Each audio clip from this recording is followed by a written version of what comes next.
iniciando oficialmente a nossa segunda aula da disciplina Saúde do Idoso. Hoje nós vamos conversar um pouquinho sobre o tema envelhecimento e as principais alterações fisiológicas que acometem o idoso nesse período da vida. Trouxe aqui para vocês alguns conceitos gerais. Vocês encontram esse conteúdo a partir da página 43 da apostila, tá? No período senil, é comum encontrarmos algumas mudanças que são relacionadas à questão da idade, né? E elas vão surgindo ali de forma sutil. E algumas que a gente traz mais relacionado aqui estão no sistema tegumentar. O sistema tegumentar nós já sabemos que é o sistema que compreende o maior órgão do corpo humano, que é a pele. Então, facilmente nós podemos identificar, né? Dentre elas, eu listei aqui algumas para vocês, que vocês também encontram na apostila, né? Na pele, segundo o autor Roach, em 2003, com a idade, a pele ela vai perdendo ali a capacidade de reter a umidade, então ela acaba ficando seca e escamosa, né? E esse estado aqui nós denominamos de cerose ou ceratose, tá? A ceratose é quase sempre acompanhada ali de um prurido, e o prurido é a coceira disseminada. Paralelo a isso, ocorre também a descamação da pele. Tudo isso devido à ausência de sais minerais, nutrientes e hidratação que a pele não tem mais a capacidade de reter. Dentre outras causas, né, aqui diminuição na produção de alguns hormônios, como por exemplo o estrogênio e a progesterona, e isso leva ao ressecamento e o afinamento da pele. Então a pele vai perdendo tônus, né? Vai perdendo o rugor. Deixei aqui para vocês algumas imagens, tá? Quando a pele ela perde a sua elasticidade, a sua capacidade de reter águas e sais minerais, o que acontece? Ela vai ficando fina, seca, ressecada, e pode ocorrer também o rush cutâneo ou algumas erupções que nós podemos possivelmente controlar aqui facilmente, com uma hidratação, tá? Lá nos cabelos e unhas, né? O cabelo tende a ficar mais ressecado, mais fino e cair bastante. E como o organismo, né? As células do folículo piloso, elas não conseguem mais nutrir de maneira adequada esse folículo, quando ocorre a reposição, essa reposição acontece de maneira ineficiente. Então, o quantitativo do cabelo, ele diminui bastante. Então, nos idosos, a gente tem a reposição capilar, porém, essa reposição capilar, ela é mais lenta. Então, o cabelo fica mais fino, mais danificado, tá? E mais quebradiço. Então, os idosos, eles preferem manter o cabelo sempre coxinho. Com relação às unhas, né? As unhas vão ficando ali quebradiças, vão apresentando queratose, tá? E também vai apresentando manchas e é muito propenso a fungos.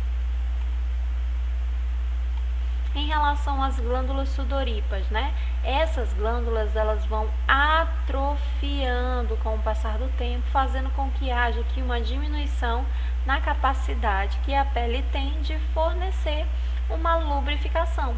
Sem a lubrificação necessária, né, que essa glândula sudorípara produz, ocorre uma diminuição do sebo, e isso contribui também para o ressecamento generalizado da pele. Aqui deixei 3 imagens para vocês, onde a gente consegue observar a ausência da hidratação. Ocorre aqui o rush cutâneo, que é quando a pele ela abre fissuras, né? Aqui, devido ao seu ressecamento. Câncer de pele, né? A maior incidência está nos idosos. Esses idosos que têm pele branca, por quê? A melanina, que é um pigmento natural da pele que dá a coloração, ela é mais ausente, e isso faz com que a pele clara ela fique mais propensa à penetração dos raios solares, os raios ultravioletas, causando uma lesão. Deixei aqui algumas manchas para vocês, tá? Terem acesso ao que é normal e ao que é suspeito. Então vamos lá, formato arredondado, bordas delimitadas, com coloração não muito diferente da pele, normal. Borda, né? Ainda precisa, a gente consegue delimitar as bordas direitinho. Coloração diferente da pele, mas o paciente não relata dor, né?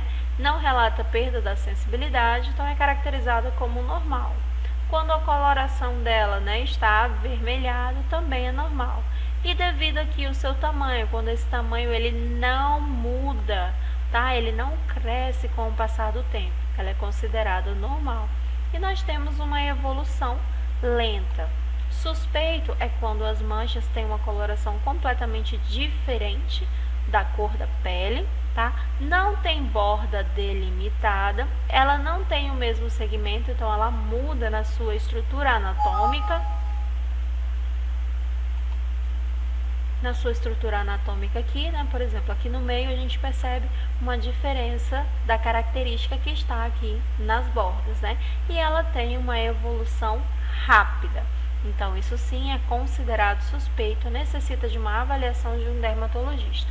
Aqui em Rio Branco, no Acre, nós temos um hospital de dermatologia, funciona dentro do Hospital das Clínicas, tá? Não se fazendo necessário o agendamento de consultas, você leva apenas o seu cartão do SUS e o número do GEMOS lá na recepção do hospital e lá mesmo você marca uma consulta. As consultas tendem a não demorar, tá? A classificação é bem rápida, bem eficiente devido à procura ser muito menor que a oferta que o hospital tem.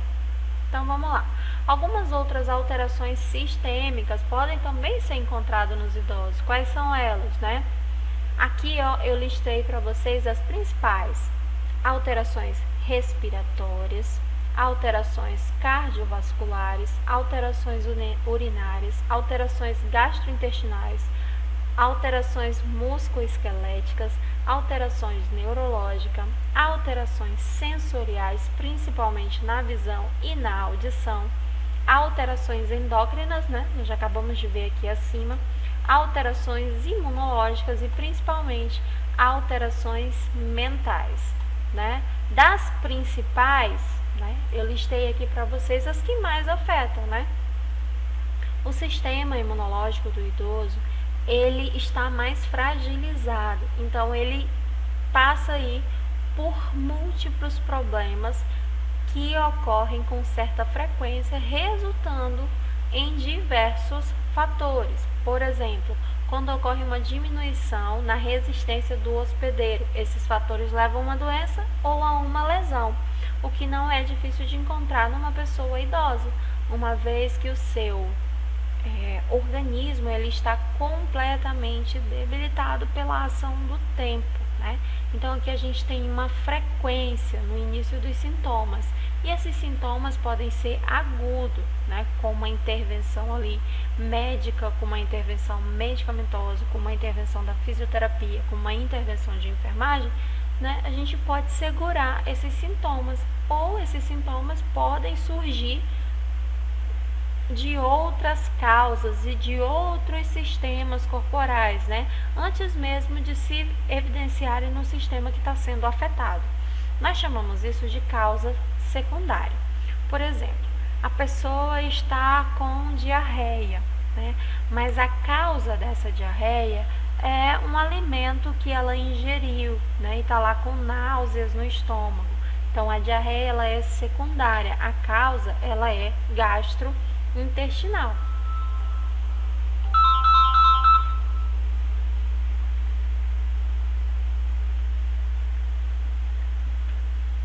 Seguindo aqui, temos nas síndromes geriátricas, né? Elas nunca consistem em uma consequência normal do envelhecimento.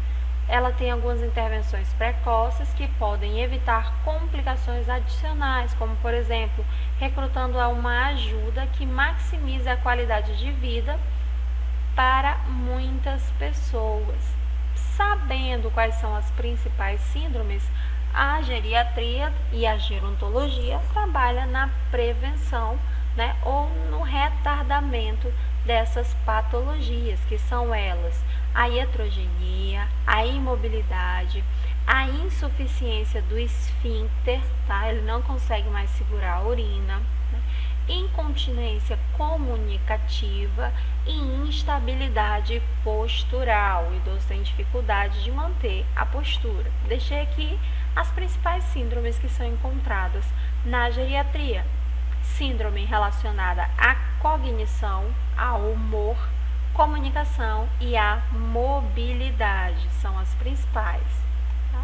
Da incontinência urinária, eu trouxe aqui para vocês os índices do Ministério da Saúde, né?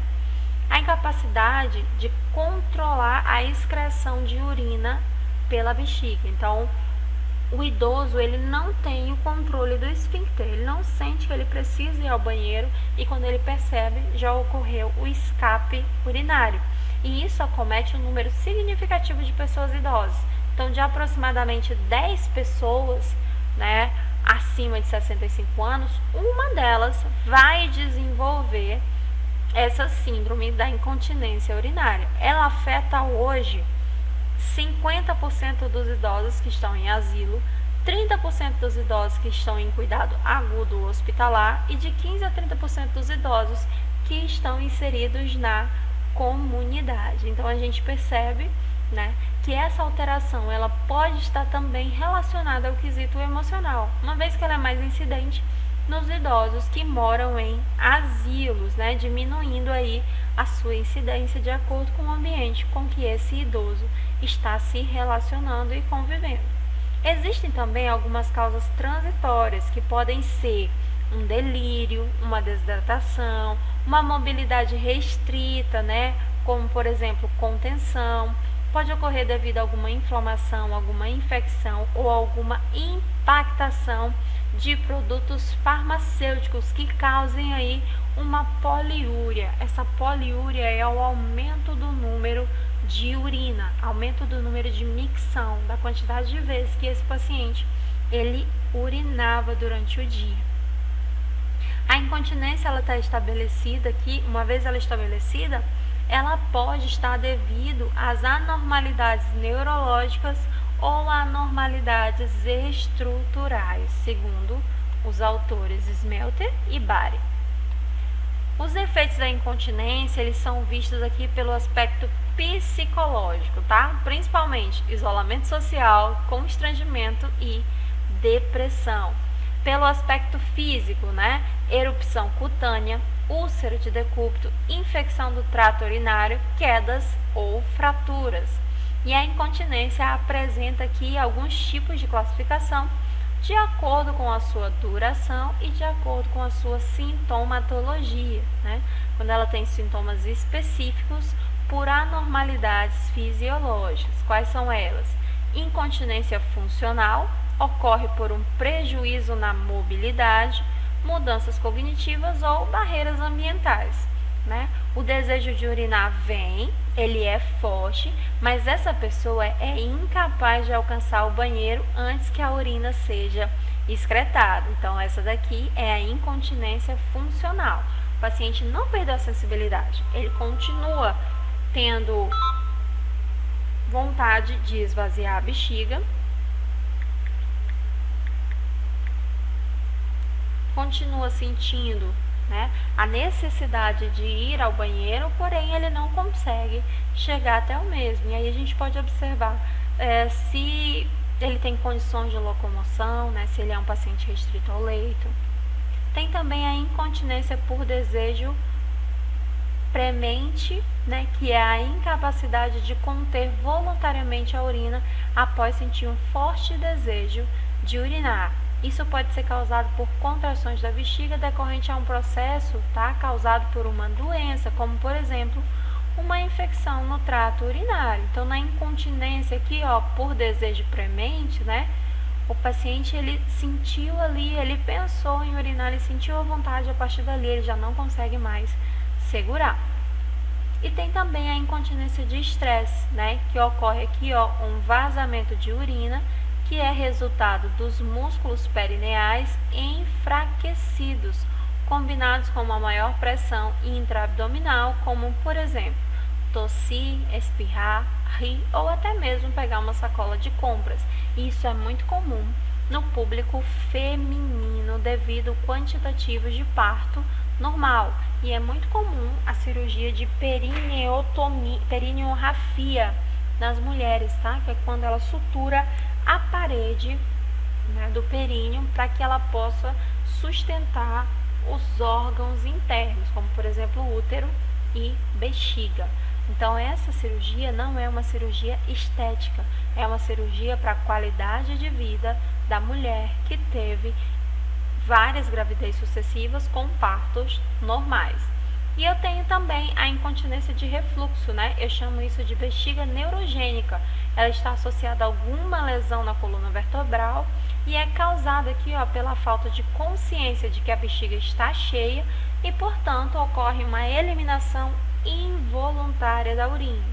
Tem também a incontinência total, que é a perda descontrolada e contínua de urina em virtude de múltiplas causas, tais como infecção do trato urinário, instabilidade, né, de desurtor aqui, que é um músculo, ou alguma lesão neurogênica. Deixei aqui para vocês listados os principais cuidados de enfermagem, né? Nós podemos fazer uso de algumas ações que podem minimizar o desconforto que a incontinência urinária traz para os nossos idosos, tais como promover a continência urinária através do exercício de Kegel, tá? O exercício de Kegel é contrair o assoalho pélvico. Algumas pessoas chamam isso de exercício de pompoarismo, que é contrair as nádegas, tá? Puxando o assoalho pélvico, tá? É como se você tentasse bater palmas com as nádegas. Você fica contraindo e isso estimula o fortalecimento da contratura, da musculatura pélvica.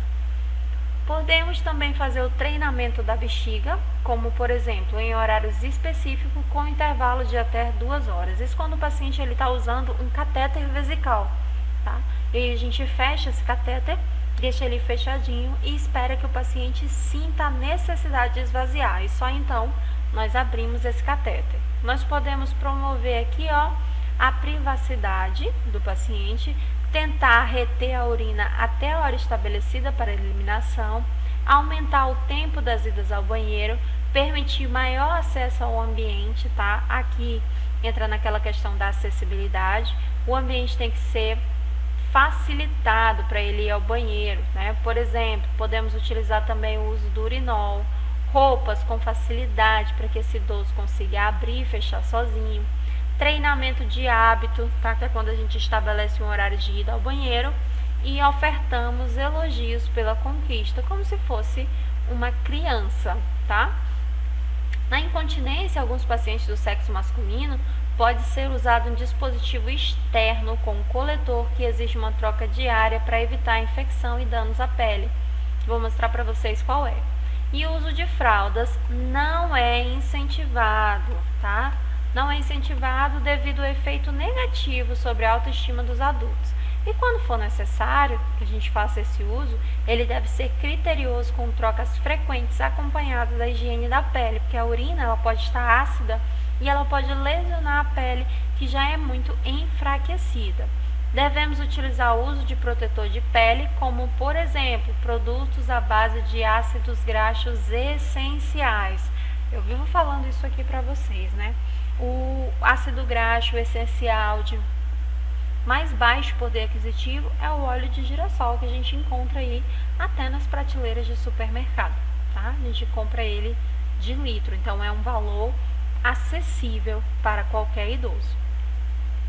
Já o uso do catéter vesical de demora só vai ser indicado quando todas as medidas anteriores falharem e o usuário desse catéter, né, está mais propenso a risco de infecção do trato urinário. Então, ele promove ali uma melhora do quadro, né, de incontinência, porém, ele é uma porta de infecção que está aberta e as pessoas que fazem a utilização desse dispositivo estão mais propensas a essa infecção. O Uripen, tá, é um dispositivo que nós colocamos, ele é um dispositivo externo, que nós colocamos no homem e na mulher. No caso da mulher, o Uripen lembra uma vagina, que a gente gruda, né, nas paredes da vagina A urina é depositada aqui dentro, passa por uma mangueirinha e fica numa bolsa coletora. Então, esse dispositivo é externo, tá? Ele fica ali em contato com a vagina, mas ele não entra na parede da uretra. O Uripen masculino, ele lembra, né, um preservativo que a gente coloca no pênis, fecha a pontinha com o esparadrapo, porque ele não fique folgado, e a urina é levada por uma cânula até uma bolsa coletora. Também é um dispositivo externo. Porém, nós temos a sonda vesical de Demora ou a sonda de Foley, tá? Essa sonda é um dispositivo interno, é um procedimento invasivo e ela só é utilizada em algumas situações cujos se faz necessário. Então, ela tem duas pontas, uma ponta para a gente insuflar o cuff. O cuff é essa bolinha que fica na ponta do dispositivo para que a gente consiga prender ela acima do esfíncter. Então, nós passamos ela pela uretra do homem e pela uretra da mulher. Ela fica até a bexiga, depois a gente abre, né, insufla o cuff com água destilada e esse cuff fica pressionado, não permitindo, tá, que a urina desça. Então, a urina passa por onde, professora? Pela pontinha da sonda de Foley, tá?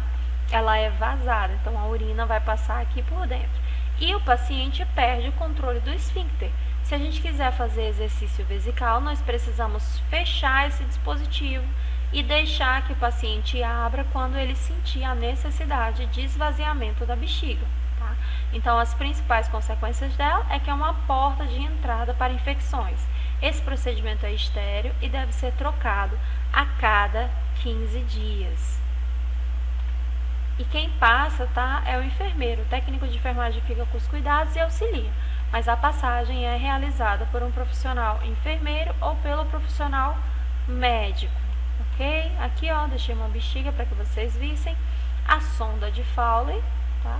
E depois que eu passo, eu inflo o balão da sonda vesical. Eu chamo esse balão de cuff. É só insuflar o cuff, tá? E fazer a tração para observar se ela está bem presa e fixa. E aqui está ela todinha montada. Esse aqui, ó, é o dispositivo que a gente vai fechar para que o paciente só abra quando ele tiver a vontade de fazer xixi. Temos também uma outra patologia muito frequente, que é o distúrbio do sono, tá? A gente ainda não tem uma indicação clara sobre o que é esse sintoma, né? Sobre a causa desses sintomas, mas a gente consegue já ter uma noção aqui da parte do processo do envelhecimento. Por quê? Ele traz aqui algumas diferenças para os indivíduos normais e o idoso, porque no idoso isso é mais frequente. Então, isso está associado à depressão, à tristeza, à ansiedade, perdas que ocorreram com o envelhecimento, principalmente com perda da morbidade, perda das funções corporais normais, principalmente no público masculino. Então, a gente já tem alguns estudos aqui de populações que foram realizados em diferentes países, inclusive o Brasil também participou, demonstrou que à medida que o indivíduo vai envelhecendo, o sono se constitui cada vez mais motivos de queixa. Está sempre associado a distúrbios do sono e isso pode aparecer com maior frequência na terceira idade que em qualquer outra faixa etária. Então, é classificado como sendo uma alteração senil, né? E nós temos aí dois tipos de distúrbio do sono que ocorrem no idoso. Um deles é a insônia passageira e o outro é a insônia crônica. Na insônia passageira, ocorre uma incapacidade de dormir em consequência de uma situação estressante, como, por exemplo, uma hospitalização, alguém que faleceu, né? Ou ali uma perda importante, ou um problema, né, que esse idoso não saiba como resolver. Então, ela tem ali uma insônia que é passageira, é situacional, está voltada para uma causa estressante que esse idoso está enfrentando, né? E ela é tipicamente autolimitadora e desaparece entre 5 e 7 dias. Já a insônia crônica é um distúrbio no padrão do sono e ela ocorre por mais de um mês para ela ser caracterizada como crônica.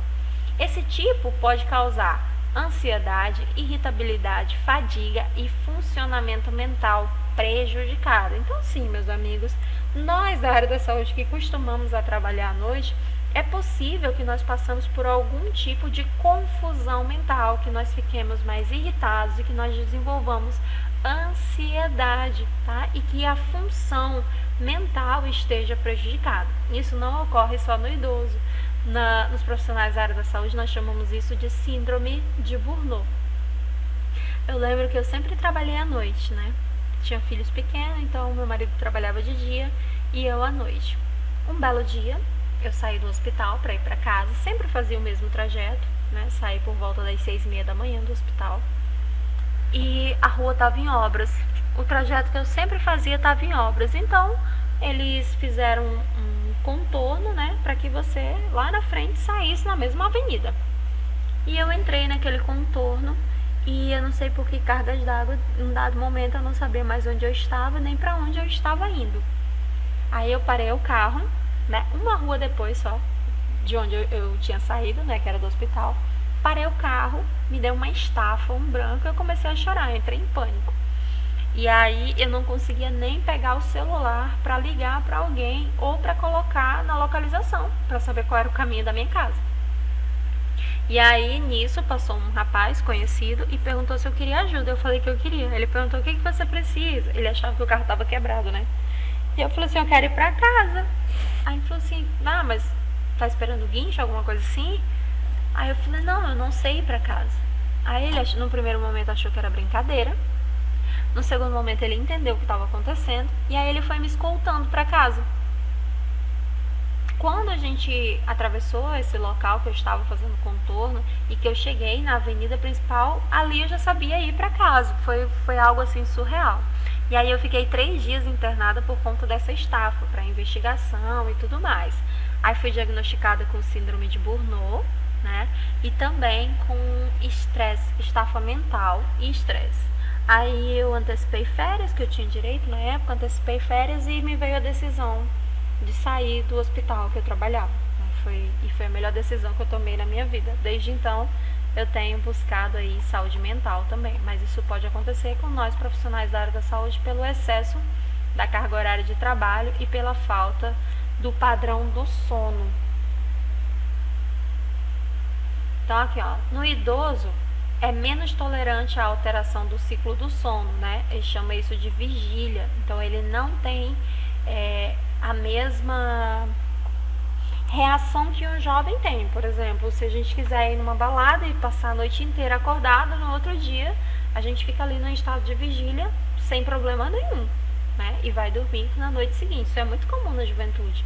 Depois de um tempo, a gente vai perdendo sono, a gente vai percebendo que a gente vai ficando ranzinza, que o corpo vai ficando mais debilitado, que ele demora um tempo maior para se recuperar daquela noite de sono mal dormida ou em que o sono foi escasso.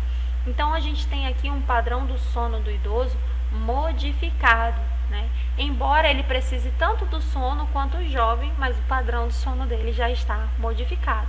E em alguns casos é necessário aumentar o período de sono desse idoso. Então o padrão do sono diurno, né, parece distribuir um sono em um período de 24 horas. Então o idoso geralmente ele tira sonecas durante o dia. E a qualidade desse sono dele diminui de 70% a 80% menos eficaz do que em outros adultos com um padrão mais jovem, né? E com a idade ocorre a aparência dessas mudanças nos estágios do sono. Por exemplo, o sono normal, ele progride em 4 estágios, né? O idoso passa mais tempo nos estágios que é mais leve, então ele fica mais tempo dessa noite no sono 1 e no sono 2, resultando em outros distúrbios do sono noturno, porque era para ele continuar progredindo, né? Ali nas 8 horas de sono era para ele chegar na fase 3 e na fase 4. Então aqui, ó, ele passa menos tempo, o idoso que consegue chegar, ele passa menos tempo no estágio de sono profundo. Então ele até dorme, quem está olhando de fora vê o idoso dormindo a noite inteira, né? Mas é aquele sono leve no estágio 1 e 2. O paciente ele não imerge naquele sono profundo, pesado, que é o que vai liberar hormônios como o cortisol, que é o hormônio do bem-estar, né, o que vai desligar o cérebro, diminuir os batimentos cardíacos, promovendo a ação da ocitocina, liberando a sensação de alegria, bem-estar, humor e relaxamento corporal. Então, esse idoso está sempre com a musculatura muito tensa, tá? E as intervenções aqui que a gente pode estar promovendo, ó, promover o sono através de algumas ações, tais como manter o ambiente repousante, né? Sem barulho, um ambiente com meia luz ou zero luz, né? Musicoterapia, aromaterapia, evitar cochilo diurno, não ingerir bebida estimulante, como por exemplo cafeína e álcool a partir das 17 horas, ingerir leite morno, porque o leite morno, ele tem o triptofano. O triptofano é um sedativo natural e ele é encontrado no leite quando o leite é aquecido. Desenvolver um ritual para dormir e manter um horário escolhido. Estabelecer estratégias de relaxamento para dormir, como por exemplo, coçar as costas, meditação, visualização, música, leitura, ingerir um lanche leve, né? Exercitar-se regularmente no início da manhã e no final da tarde. E se a mobilidade permitir, né, a gente pode aqui fazer algumas interrupções durante o sono, tá? Se isso for institucionalizado, se for um acordo entre você e esse idoso. Também nós temos aqui nos idosos, né, uma reclamação recorrente que são as dores, né? E às vezes, quando o idoso ele não relata, né, tão prontamente quanto o jovem, pode acreditar que é uma consequência natural do envelhecimento ou por medo de ser rotulado, tá? Então, geralmente aqui alguns idosos seguram a dor por mais tempo. Quando o idoso vem reclamar que está com dor, já está no nível insuportável. Muitas das vezes não tem mais nem o que a gente fazer, a gente só tem que entrar ali com a intervenção da terapia medicamentosa, porque não dá mais para fazer uma ação preventiva, né? Esse idoso, ele vai apresentar mau humor, tá? Ele vai apresentar queixas ou ele vai ser taxado como hipocondríaco, uma pessoa que só quer tomar medicamento. Então, no idoso aqui, ó, a dor é particularmente debilitante e pode resultar na perda de uma função. Então, a gente deve dar sempre atenção especial ao controle dessa dor, porque no corpo do idoso, ela é sempre num estágio mais aguçado, tá? O tratamento é em conjunto com o uso de fármaco e medidas também não farmacológicas. Exercícios na água ajudam muito o público senil. Os nossos pacientes idosos podem apresentar confusão aguda, né? Que é um estado mental alterado, caracterizado por atividade mental diminuída ou déficit de atenção, que pode resultar em um delírio, numa demência ou até mesmo em uma depressão. O idoso tem menos reserva fisiológica e é menos capaz de manter a homeostase, que é o equilíbrio, né? O equilíbrio aqui entre o físico e o mental. Então, ele fica fisicamente e mentalmente estressado, associando isso também à falta de sono e ao escape urinário, né? Então, a gente não tem ali um idoso bonzinho, a gente vai ter aquele idoso mais ranzinza. Então, a doença ela é um fator que traz estresse, que pode levar rapidamente ao delírio, tá? E esse delírio pode resultar numa internação, resultado de uma internação, né, de um pós-operatório, porque houve a ação de anestésico, de analgésico, de narcóticos. Então, ele pode apresentar esse distúrbio.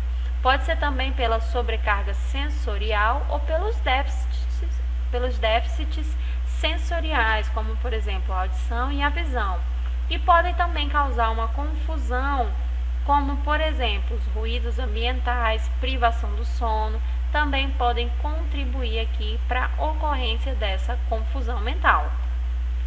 Intervenções de enfermagem são promover a diminuição da confusão no idoso através de orientação sobre a realidade, sobre o tempo, o espaço, o nome dele, família, pessoas da convivência dele, né? E a pessoa reage melhor quando tem um grau de coerência, tá? Nas rotinas estabelecidas e há um interesse genuíno do profissional.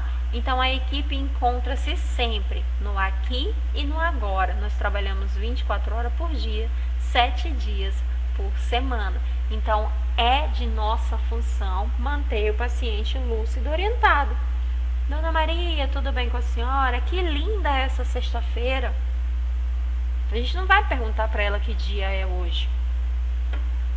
Que linda, Dona Maria, essa sexta-feira. Vou abrir aqui as cortinas para a senhora observar a janela aqui do hospital. Lá fora tem a praça tal, né? Vamos dar uma olhadinha aqui na praça. A senhora lembra quem foi que veio lhe visitar hoje? Qual o nome dessa moça ou desse rapaz que está acompanhando a senhora? Apresenta para mim. Perguntas que esse paciente ele consiga resolver. Então, a gente vai trazendo ele aqui, ó, pro aqui e pro agora. O que é um delírio, né?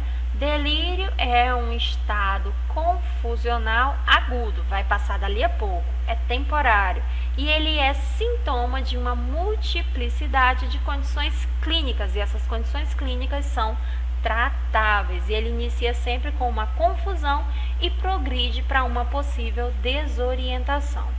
Entre as causas, a gente pode destacar alguma doença física, intoxicação por medicamento ou por álcool, desidratação, impactação fecal, desnutrição, infecção, trauma de crânio, falta de indícios ambientais e privação ou até mesmo sobrecarga sensorial. Então, o idoso ele pode apresentar um nível de consciência alterado, desde o estupor, que é a fase do ápice, ou até mesmo em uma atividade excessiva. E o pensamento dele mostra-se desorganizado, um aspecto de atenção é muito curto. Então, o paciente no delírio, ele está acordado, tá? Na alucinação, ele pode apresentar ilusão, medo, ansiedade, paranoia, pode também estar presente. No delírio, ele pode passar despercebido pela família e é a causa subjacente, né? Daí ele não é tratado e pode sobrevir a uma lesão cerebral irreversível, permanente e não tratada, ou até mesmo a morte desse indivíduo, né? E às vezes aqui a gente caracteriza isso como demência, né? Essa alteração irreversível. Então, é importante que nós mantenhamos o equilíbrio com relação à ingestão nutricional e à ingestão hídrica. Um ambiente tranquilo e calmo, com indícios ambientais, familiares e presença de pessoas da família e amigos. Nós não devemos privar esse idoso do seu convívio e devemos estar atento às interações medicamentosas, o que é de grande importância. Porque um remédio para a memória, ele pode trazer uma alteração no fígado, né? Um remédio para o fígado, ele pode causar um distúrbio gástrico. E um remédio para o distúrbio gástrico pode causar um distúrbio urinário. Então, a gente tem que ir num médico que cuide de todas essas causas, como, por exemplo, um geriatra, né? Que ele está de olho em tudo isso, observa a interação medicamentosa, de preferência que nós não troquemos muito de profissionais, né? Que esse idoso seja acompanhado por uma equipe de profissional que já conheça o histórico desse paciente, porque já consegue fazer intervenções focadas, sistematizadas para as necessidades desse paciente senil, ok? Essas são as principais alterações que eu trouxe para vocês na aula de hoje, né? Nas próximas aulas eu vou trazer mais material relacionado, como por exemplo, Alzheimer, hipertensão, diabetes e a cartilha do idoso. Por hoje, nós encerramos por aqui. Eu aguardo vocês no nosso próximo encontro para a aula 3. Tenham todos uma ótima tarde, ou uma ótima noite, ou até mesmo uma ótima manhã. Eu não sei qual o horário que você estará assistindo esse vídeo.